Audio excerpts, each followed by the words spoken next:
Before we start our episode today, this is just a reminder. History Hack does have a Patreon account and all of your donations are gratefully appreciated. There's lots of perks on there, secret groups on Facebook. Do get involved. We would love to see more of you. Enjoy the episode today. Hello and welcome to another instalment of History Hack. I'm really thrilled today because we have a returning guest. You may remember how massively excited I got to spend a whole hour talking about Robin Hood with the lovely Thor Ewing. Well, he's back today to talk about another one of his passions, which is sort of Norse, Scandinavian, Viking mythology. I'm really looking forward to this. Hi, Thor. Hello, how are you? Not bad, not bad. I'm glad we're coming out the other side of this. When we spoke last time, I think we were in lockdown again, weren't we? Yeah.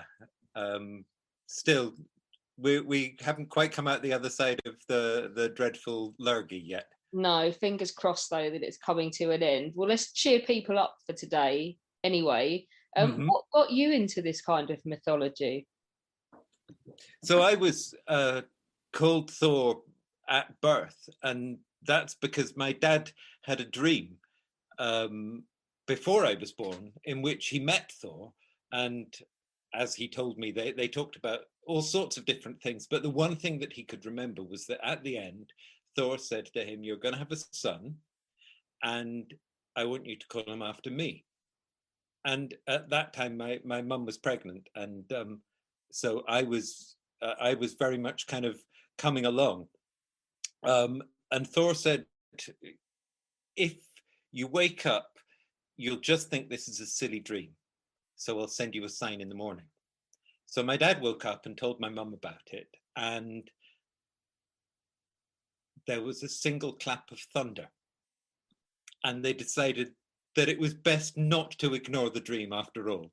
Yeah, that's such a cool story. Yeah, just in case there was any chance that they weren't going to take it seriously. What kind of evidence do we have for this mythology that we're going to be talking about today?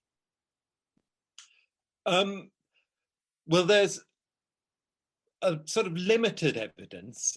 There are some sources from the Viking Age. So there are pictures which show illustrations of gods and myths, but we wouldn't be able to know what they were at all if we didn't have written evidence as well. Some of the written evidence is of poems that go back into clearly pre-Christian Scandinavia. So we're talking, poems that were written by Vikings who worshipped the gods that are described in the myths.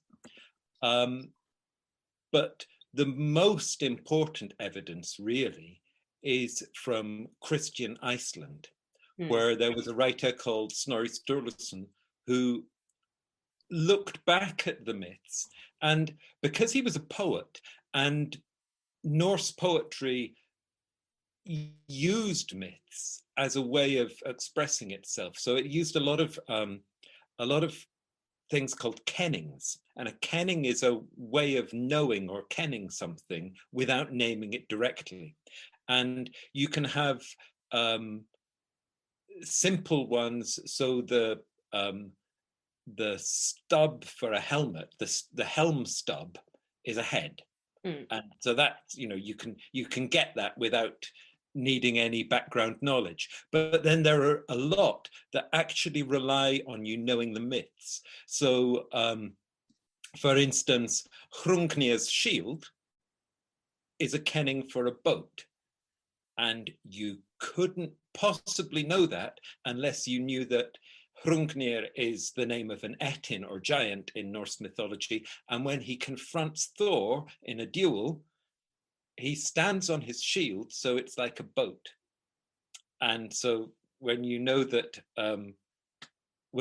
myth, then you see that Hrungnir's shield can mean a boat. And likewise, Hrungnir's boat can mean a shield. It's brilliant the way it crosses over. And when we're looking at these myths, they're not just relevant to Scandinavia and Iceland and the far northern reaches of Europe, are they? They're key for other cultures such as Germany and even Anglo-Saxon England as well. That's right, yeah. So the Scandinavians were the last people to practice the traditional religion that had been more or less shared by all the Germanic speaking nations. So there are differences. When the Scandinavians talk about Thor, then the Anglo-Saxons would have talked about Thunor, and the Germans have Donner. But we're talking about basically the same system of religion, and sometimes you can see things that are clear parallels between them. There's very little that survives from German and Anglo-Saxon mythology, but we know that the Anglo-Saxons talked about their god Woden as hanging in heaven, and so that relates to the myth of Odin as hanging in the world tree Yggdrasil. Yggdrasil actually means the steed of Ygg, and Ygg, or Hora, is one of the other names of Odin. And it's a central myth about Odin is the idea of him hanging in this tree that supports all 9 worlds, including the upper worlds of the sky. And so Odin hanging in the upper branches is hanging in heaven. And that is a phrase that's used of the Anglo-Saxon god Woden as well. I love how it's all interconnected. We talked about, you've mentioned a lack of sources and mentioned that we take the Icelandic writing as a significant base for some of the stuff that we know. Is there a danger if you have one very good source like him that your perception can be skewed? You compare this to ancient Greece, don't you, where there are many different sources? Yeah, so in ancient Greece, the main source is Hesiod, who presents a sort of a nice, neatly packaged version of all the myths that hangs together and makes sense. But we know from other sources, and there were other people that tried to do a similar job to Hesiod, but came up with a different arrangement. But we know from other sources that there are myths that simply don't fit into the overall framework. And I think the same is true of Viking mythology. And Snorri Sturluson, he's not really trying to create that same neat packaged framework in the way that Hesiod does with Greek. But he does very much present a version. And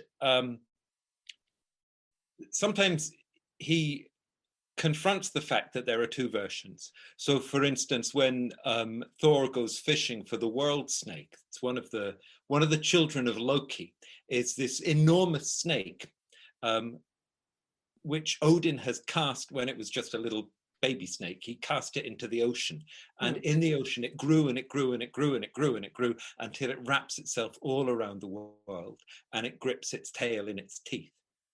And Thor is challenged to go fishing, and he decides that he's going to go fishing for the world snake. And so off he goes, and he drops a bull's head into the water. And his fishing companion is so scared when he sees the snake's head that he cuts the line, and the snake drops back into the water. Thor throws his hammer after it, but doesn't kill it. And then Snorri says, but in some versions of the story, he did kill it.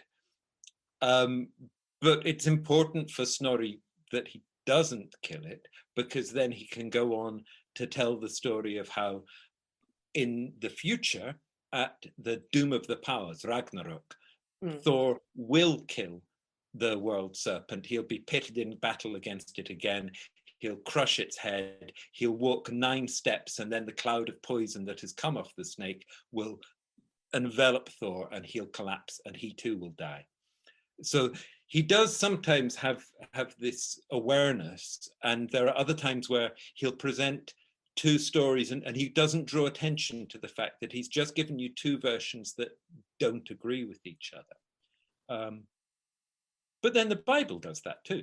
You know, it's a regular thing in all religions that you get stories that conflict with each other, and people either just say, well, that's how it is, or sometimes they find ways to reconcile them with each other. I would like to ask, so because I have no knowledge of Norse mythology, this is all new to me, but when I think of like pre-Christian religions and many gods, they're always gods of something, like Venus, god of love. Is that the same for the Norse mythology as well? Well, yes and no. So I think even if you look at early classical mythology, it probably would have been seen sort of like that, but slightly differently too. So you can see Venus as love, or as sexual love, as desire, and Freya, the Viking equivalent, fulfills that purpose. And this was something that in the case of Venus, or Freya in particular, when Iceland became Christian, or started to drift towards Christianity and secularism at the same time, in fact, you got a sort of odd perspective where people started to judge the gods according to the standards of human morality. Now, that would never have made sense in pre-Christian thinking. But there's a poet who raises this idea at the assembly, and he says, I'm trying to think how, but basically he calls Freya a bitch, and this is illegal because it's blasphemy. Yeah. And so there's a general perception that that's out of order, but it's only in a sense what you would expect from the goddess of sexual love, because she is available to all of us. And in the stories, then it more or less says the same about her, how she goes among the he-goats, for instance. And it's what you need, because if she limits herself to the love of just one, then it means that people down here on Earth, we don't get to understand sexual love, and so it's not going to be much fun for us, and there won't be any babies to carry on the species either. So it's important that that Freya shares herself with all of us, because that's her purpose. That is what she is. And likewise, so you have Freya, sexual love. Thor is more or less the thunderstorm, the power of lightning in particular, I think, which is the most obvious form of pure energy. Odin, his name means something a bit like madness, understood in a kind of broad sense. There's a Latin writer, Adam of Bremen, who describes Odin. He says, id est furor, that is fury. And Odin covers kind of war madness and poetry and inspiration and wisdom, all kind of qualities of the mind, where the mind is, if you like, possessed in some way. And so various gods, you can see them in that light. And it's not so much that they are the gods of those things, but that they are the thing in itself. And there's a lovely little line of poetry which I actually put at the front of my version of the Viking myths, which is, it says simply, the gods must be in the land. And it comes from the time of the conversion of Iceland. And the poet has accepted that, yes, we are going to have a change of practice. And the Icelanders still call the conversion the change of practice, not a change of belief or a change of faith, but a change of practice. And he says, yes, we'll be Christian, but the gods will still be in the land. Because you can't have a world without the thunderstorm, without love, without wisdom. These things exist, no matter what you might say. And so the Christian perspective is to put them all together under one almighty God. But the old way of seeing it is slightly different to that. That's brilliant. You've mentioned in the context of sort of love, obviously, why? So you see this in ancient Greece, and we talked about it with Bettany Hughes as well. Why gods are always so badly behaved, and in essence, it's because they're providing lessons on morality as well, aren't they? Yes. Well, I think the way that morality is shown in Viking myths is quite interesting, and I'm not sure what Bettany Hughes has to say about how it works in Greek myths, but I think the Viking myths really are interested in morality, but they don't present the gods as moral exemplars. Okay. And so you get things where the gods, you can see them forced to trick their way through situations in order to overcome their enemies. And this might make us feel somewhat uncomfortable, and it should make us feel uncomfortable.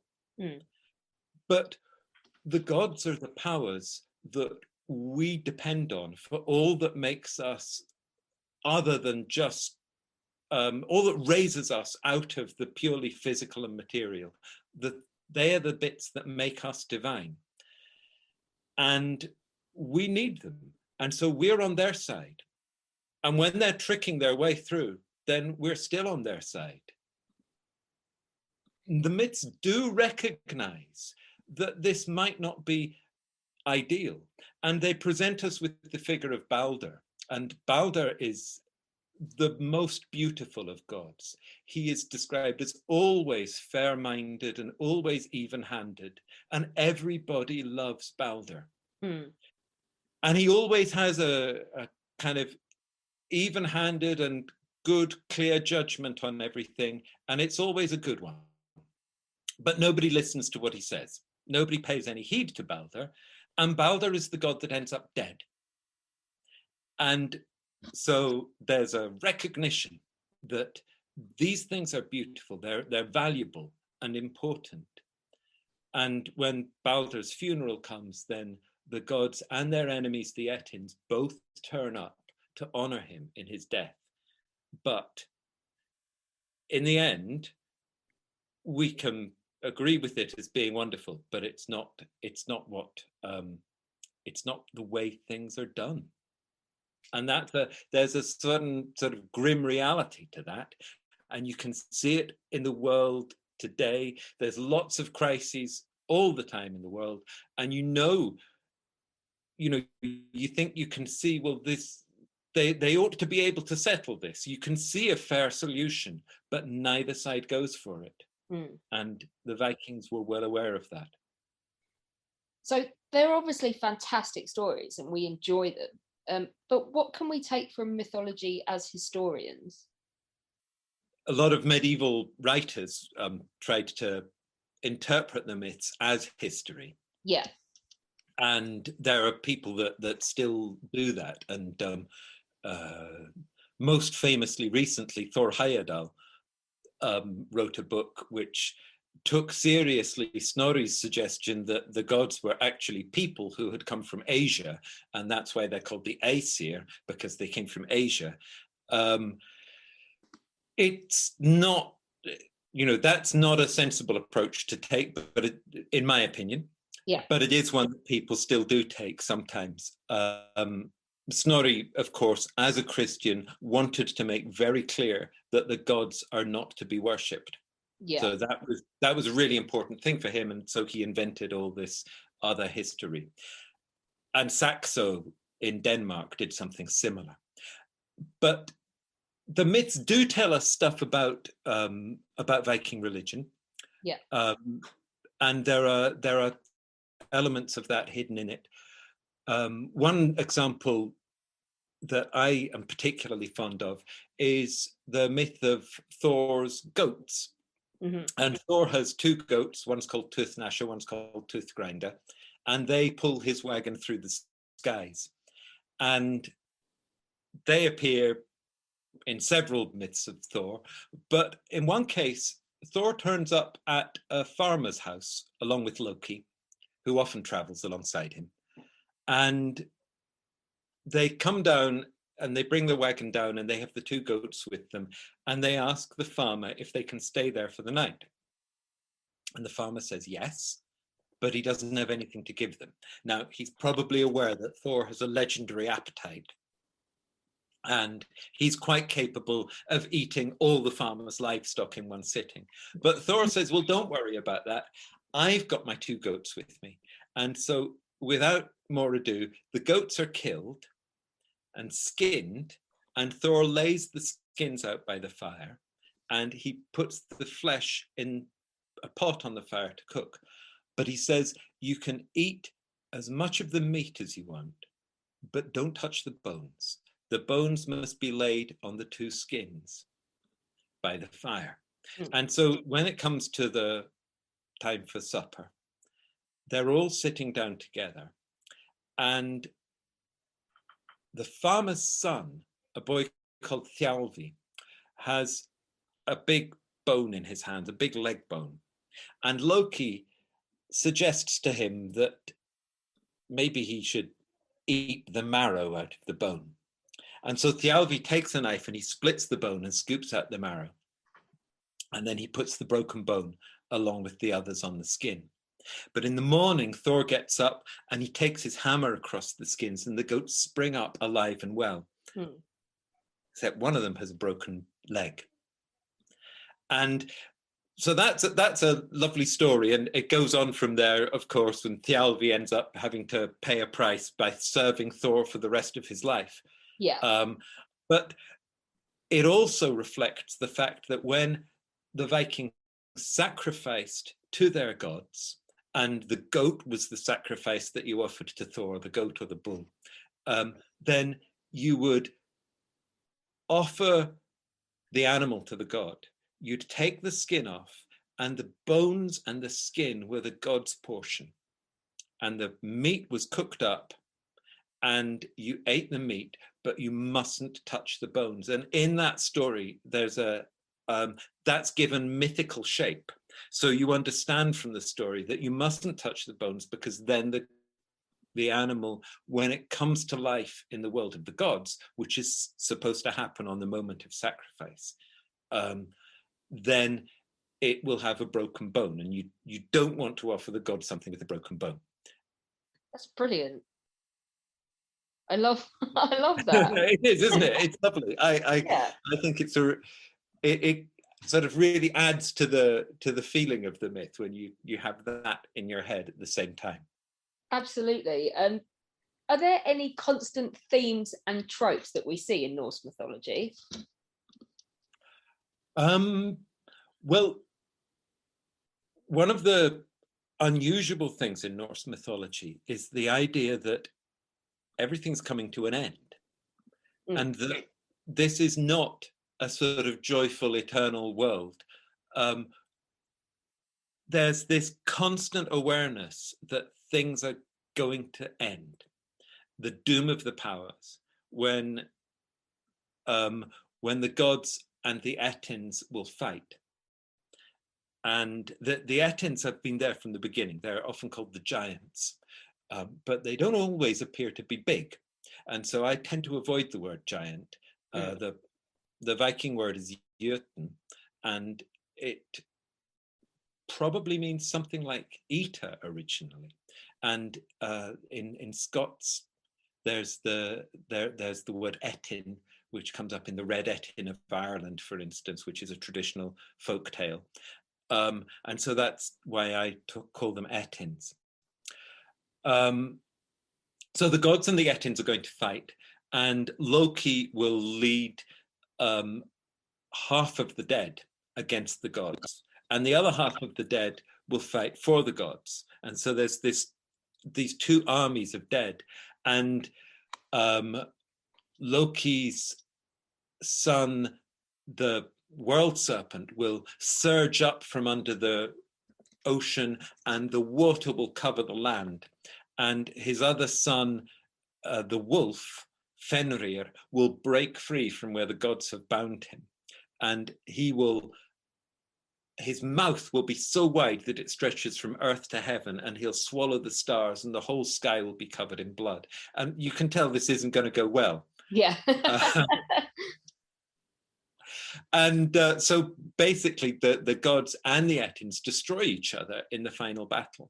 And this is what the whole thing is sort of leading up to and looking forward to, if looking forward is the right term. And there's a phrase that comes up occasionally: the grey wolf looks on the land of the gods, which is the wolf Fenrir, just eyeing up, waiting for the moment when it will be able to break free. And there's this sense of impending doom, which does really inform the myths. And I think there's always, in other ways as well, there's this sense that that our existence is precarious. And I think that's probably because life in Scandinavia was relatively precarious. You know, few hard winters and you were done for. And so, you know, they were living on the edge, and the mythology, I think, reflects that fact. I love it. You've told us the goats, which I thought was wonderful. But can you give us who's your favorite Norse mythological character? I mean, it's probably going to be Thor, isn't it? Because it's you. And it you has to be Thor. someone we know a little bit less. Yeah, well, Thor is of course my favorite, and also he seems to have been the most popular of all the gods among the Vikings too. And indeed, in sort of the wider Germanic world, what we know of it, Thor was also very popular. Odin, of course, in his various forms, is also popular. And Freya is very, very popular. And when Snorri was writing, he said that in Norway, the worship of the old gods was extinct, he believed, except for the worship of Freya. So it survived into the 13th century, at least, quite possibly well beyond that. And another favorite of mine, a more obscure favorite, though, well, I have to mention Loki, who he's such an ambivalent figure, and I want to sort of celebrate him a bit, because in so many retellings which want to make the gods out to be the good guys, then Loki gets cast as the bad guy. And actually, I don't think it's like that. It's subtler than that. And yeah, you can make it work like that, but it's not really what's going on. And I think Loki is far more interesting than that, and far more fun as well. Who's an obscure character that we could talk about? Kvasir. Kvasir is an interesting one, because he introduces the idea of two different tribes of gods as well. There's not only the Aesir, which are the main gods, but the Vanir too. And Freya is actually from the Vanir, and her brother Frey and their father Njörð. They're all Vanir gods. And the thing with the Vanir and the Aesir starts off with a war. And the Vanir and the Aesir are they realize that they are just knocking hell out of each other. And it doesn't make sense for them to carry on. So they agree to have a truce. And they swap hostages. And this is how Njörð and Frey and Freya come to join the Aesir. And the Aesir give two of their gods to the Vanir too. And then they all spit into a vat. And Odin steps up and he conjures over the vat, and he brings a man out of the vat. And this man is called Kvasir. And because he's made of the spittle of all of the gods, both Aesir and Vanir, so he has the wisdom of all the gods. And he goes out and he brings his wisdom all the way across Midgard, our world, the middle world. And so he brings knowledge and wisdom to people. He comes to a sticky end. He gets done in by two jealous dwarfs whose names are Fjalar and Galar. And they kill Kvasir, and Odin brings back Kvasir's blood to the land of the gods. Ultimately, there's a lot of story in between those points, but he brings back Kvasir's blood as mead to the gods, and he then shares that out among the gods, and he gives some to people, and the people who get the most mead are the wisest and the best poets among people. But as Odin was flying home with the mead, he was being chased, and flying home, you can tell there's a lot to this story. He was flying home in the form of an eagle, and he was so scared that he wet himself as he came in to land. And so some of the mead got scattered outside the walls of Asgard, the land of the gods. And that mead is there for anyone to take. And that's why there are people who set themselves up and think they're great poets or great, really wise people and so on. But actually they're, it's just dreadful doggerel that they're reciting, or their wisdom is useless because they've just found the bits that came out the wrong way from Odin before he managed to bring the mead back to the gods. Really so that's Kvasir. I like that one too. Oh, that's so good. I want to ask you, just to round off, because we've mentioned Loki, we've obviously mentioned Thor. I'd love to know how you feel about the massive explosion of Norse mythology in popular culture, namely the fact that Disney are making an absolute fortune with the Marvel Cinematic Universe. Well, I think it's great. It's got very little to do with the Viking myths, right? Really, they've taken the characters and they've run with them. They've transformed the characters as well, and that's fine. You can do what you want with the story and with a character from a story. I hope that people will be drawn to look into the myths and the gods behind them. But their stories, it's not the Viking myths. Okay. And I think the one thing that sometimes is a bit of a niggle is when people get confused and think that somehow this is an accurate reflection. And of course, the whole sort of superhero version of reality is about a very sort of glib morality where, one side defines itself as right and then is justified in doing whatever it wants and claiming authority to do so because they are right. Obviously it's slightly more subtle than that, but it does encourage that sort of one-sided mentality. And I think the Viking myths have such a more subtle approach to ideas of right and wrong.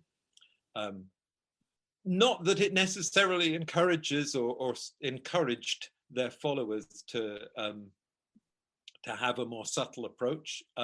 Maybe, I think the Vikings, one would look at Viking history and say, well, they were a pretty self-centered bunch, and they went out and took what they wanted at whatever cost to whoever they encountered. And I think there is that in the Viking myths too. There's